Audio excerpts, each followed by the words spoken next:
On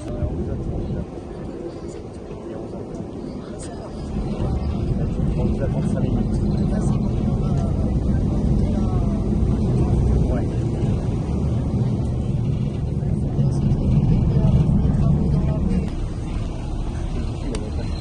Il a dit maman, c'est bon, voilà.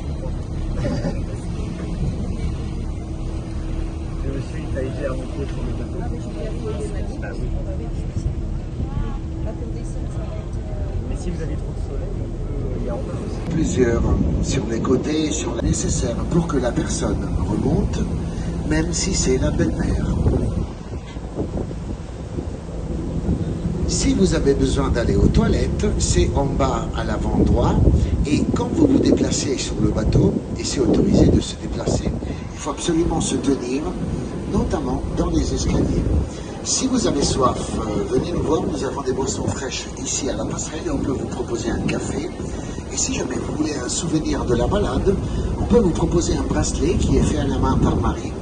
Elle est caissière et la maneuse, et donc elle a une excellente maîtrise de l'art du matelotage. Nous sommes actuellement dans le chenal de Téchamps, nous allons pas tarder à démarrer le chenal du...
Nous arrivons à l'île aux oiseaux que vous pouvez voir à gauche du bateau. Et vous pouvez voir aussi les pignottes. Les pignottes sont des tiges en bois que les ostréiculteurs plantent sur le fond marin pour baliser leur parc à huîtres. En général, c'est des chênes, de l'acacia, parfois c'est du pin. Et ils font à peu près 4 mètres de hauteur, donc ils peuvent déjà nous donner une indication de la hauteur de la marée, qui était au plus haut aujourd'hui à 10h31. Et à ce moment-là, l'île, elle ne fait que 300 hectares. Alors que quand la mer se retire, l'île, elle dépasse largement les 1000 hectares. On peut voir maintenant les cabanes chanquées qui sont droit devant nous. Et ce monsieur, il était ostréiculteur, mais il était aussi maçon. Pardon, menuisier. Et en fait, il n'avait pas eu la possibilité d'avoir une cabane classique sur l'île. Et donc, il avait fait chanqué. Quand je dis classique, ça veut dire posé sur la partie de l'île qui ne se fait jamais submerger par la marée. Et aussi pour d'autres raisons, parce que à l'époque, il venait travailler sur l'île avec des pinasses à la voile. Et donc, il pouvait se produire le cas suivant. Le vent est très faible, le courant est bien présent, et en ce cas-là, il ne fallait surtout pas quitter l'île parce qu'il ne pouvait pas atteindre le port.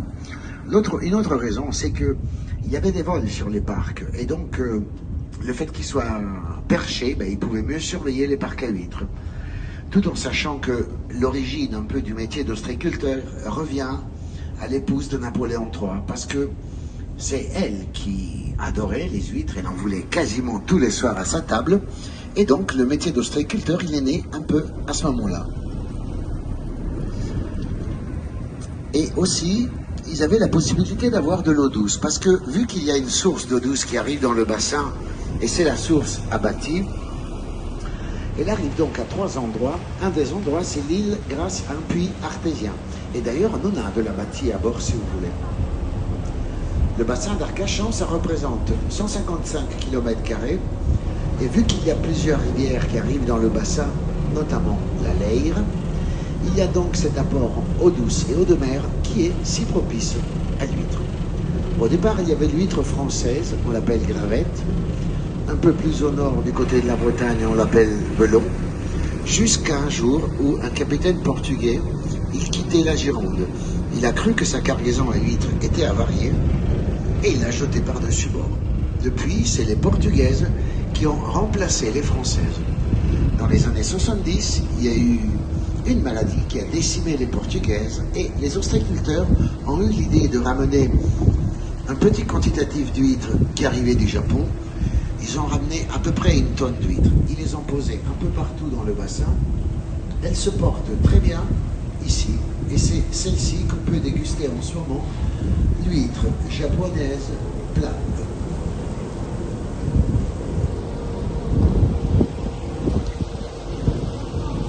L'île, au départ, elle s'appelait Île de la Teste. Et un jour, le maire, il a changé le nom, vu que vous pouvez observer 200 sortes d'oiseaux différents, dont une quarantaine migrateurs. Et vous pouvez donc voir des gorges bleues, des sternes kojek, des oies sauvages qui viennent de Sibérie, des aigrettes, des tourne-perrocolliers, des cygnes et bien d'autres corps. Je vous montre maintenant tous ces parcs qui sont juste à côté de nous et les autres qui sont sur l'avant droit du bateau, pardon, avant gauche, parce que ces parcs, ils datent de Napoléon III et c'est donc des parcs impériaux. Par rapport aux cabanes Chankey, je voulais vous dire aussi que, vu que maintenant il n'en reste plus que 2, celle avec les volets rouges et celle avec les volets blancs. Alors, il faut savoir que l'hiver, il y a souvent des coups de vent importants. Et par exemple, la Blanche, après la tempête de 99-2000, elle était à terre. Et le maire de la Teste, il a fait le nécessaire pour qu'elle redevienne aussi belle, vu que c'est l'emblème du bassin d'Arcachon. Et donc la Blanche, elle est toute neuve, on peut même la louer pour des soirées, pour des mariages, et il faut se rapprocher de la mairie de la Teste. La Rouge, elle est un peu plus, moins bien en état, mais elle est toujours debout. Je vous retrouve dans une dizaine de minutes.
De l'île aux oiseaux, et c'est ici qu'on appelle le Petit Port.